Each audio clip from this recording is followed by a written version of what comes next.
Hello everyone, welcome back to English drove. आज हम फिर से बात करेंगे राजस्थान चतुर्थ श्रेणी कर्मचारी भर्ती 2025 के इंग्लिश मॉडल पेपर के बारे में। आज का हमारा मॉडल पेपर होगा पेपर नंबर 37। स्टार्ट करेंगे क्वेश्चन नंबर 1।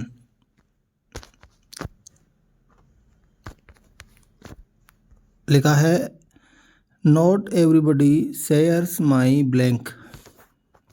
LDC 2018 का पूछा हुआ क्वेश्चन है। प्रिंसिपल्स, प्रिंसिपलिटीज़, प्रिंसिपल्स और पर्सनैलिटीज़। तो यहाँ पे किसको शेयर करने की बात हो रही है? प्रिंसिपल्स को। और प्रिंसिपल होते हैं सिद्धांत, तो होता है PRINCIPLE। और ये मोस्ट इंपॉर्टेंट क्वेश्चन है, बार बार एग्जाम के अंदर ये पूछा जाता है, प्रिंसिपल और प्रिंसिपल के अंदर डिफरेंस। सेकंड क्वेश्चन है they are blank in the hall for the class. All together, at together, all together या फिर altogether. They are in the hall for the class, तो यहाँ से हो जाएगा option number C, all together.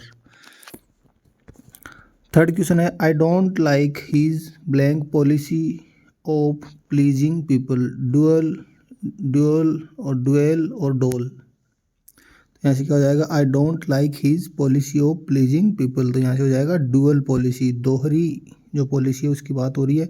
Dual का मतलब होता है निवास करना और डोल का मतलब होता है गुड़िया। नेक्स्ट है question number 4। I wish I had seen the show last night. I heard it was blank a good performance. Quite, quit, quite और नन। तो QUIET, क्वाइट ये तो शांत होना होता है। ये क्विट करना, छोड़ देना, बाहर निकलना। और क्वाइट का मतलब थोड़ा हल्का, उसके लिए तो आ जाएगा quite pleasant, option C. Next है क्वेश्चन नंबर 5। लिखा she is blank for the job. Legible, eligible, illegible या फिर इलीगल। तो यहाँ से क्या हो जाएगा? She is for the job, वो क्या इस जॉब के लिए योग्य है, और योग्य का मतलब होता है eligible, option B. Question number 6 है choose the English word for the given word. राजपत्रित अवकाश, national holiday, gazetted holiday, restricted holiday या कैजुअल हॉलीडे। तो राजपत्रित अवकाश होता है gazetted holiday, option B. Next है choose the most appropriate Hindi word for the word given in English. Abeyance, abeyance का हिंदी मीन क्या होता है? स्थगित करना, संत्याग, अस्थायी रोक या फिर स्वीकार करना।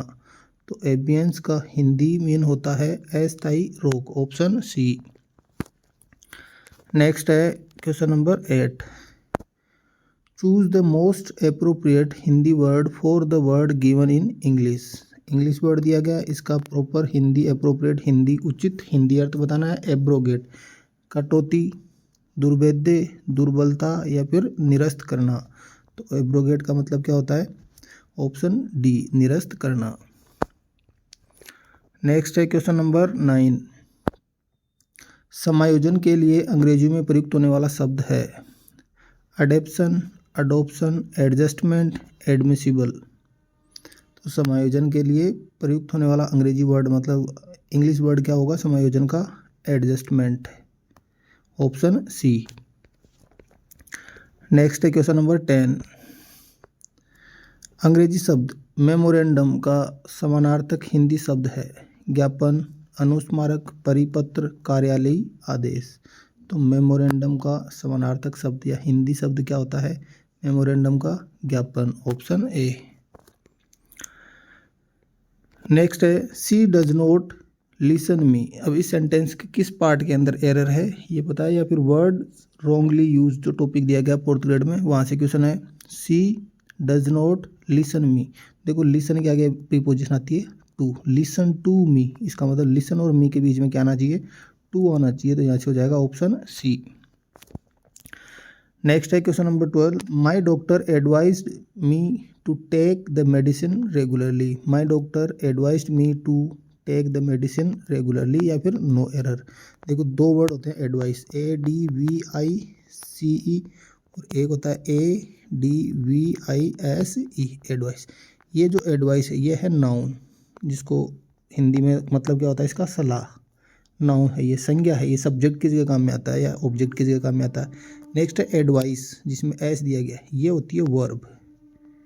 क्या होती है, वर्ब। तो देखो यहाँ पे एडवाइस नाउन वाला दिया हुआ है, तो ये सब्जेक्ट या ऑब्जेक्ट की जगह काम में आता है। यहाँ पे क्या आना चाहिए था, एडवाइस्ड। तो क्या मिस्टेक हो जाएगी, एडवाइस्ड, ऑप्शन बी। नेक्स्ट है क्वेश्चन नंबर 13।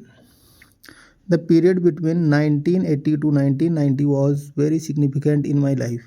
एक ऐसा समय अवधि थी, कब से कब तक, 1980 से 1990 तक। वो लाइफ के अंदर कैसा रोल था उसका, सिग्निफिकेंट का मतलब होता है इंपॉर्टेंट, महत्वपूर्ण। तो the period between 1980 to 1990 was very significant in my life या नो एरर। तो यहाँ पे क्या दिया हुआ है हमें, बिटवीन। जब भी बिटवीन दिया हुआ है, दो अलग अलग टाइम पीरियड दिए गए हैं, तो इसका मतलब बीच में क्या आएगा, एंड। बिटवीन दिया है, इसकी वजह से यहाँ पे क्या आएगा, एंड आएगा। अगर यहाँ पे बिटवीन नहीं होता तो यहाँ क्या होता, फ्रॉम, और फ्रॉम होता तब यहाँ पे टू एकदम बिल्कुल सही हो जाता। तो बिटवीन दिया तो क्या आएगा, एंड, और अगर टू दिया है तो पहले क्या आएगा, फ्रॉम। मतलब किस पार्ट के अंदर गलती है, part B. Next question number 14। No sooner had the teacher entered the room and the boys rush to their seats. तो नो सूनर के बाद में क्या आता है, then.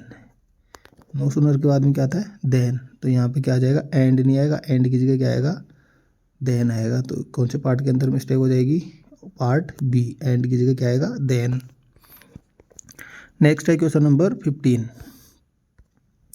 He is not only a good teacher but instead also a good man. He is not only a good teacher but instead also a good man या no error. तो यहाँ पे क्या लिखा है, नॉट ओनली। नॉट ओनली के साथ में क्या आता है, बट ऑल्सो। यहाँ पर भी बट ऑल्सो दिया हुआ, लेकिन बीच में क्या है, इंस्टीड। इसका मतलब इंस्टीड का यहाँ पे कोई रोल नहीं है, ये नहीं आएगा। तो इंस्टीड यहाँ से हट जाएगा, पार्ट सी के अंदर एरर हो जाएगा। तो ये थे हमारे आज के 15 क्वेश्चन।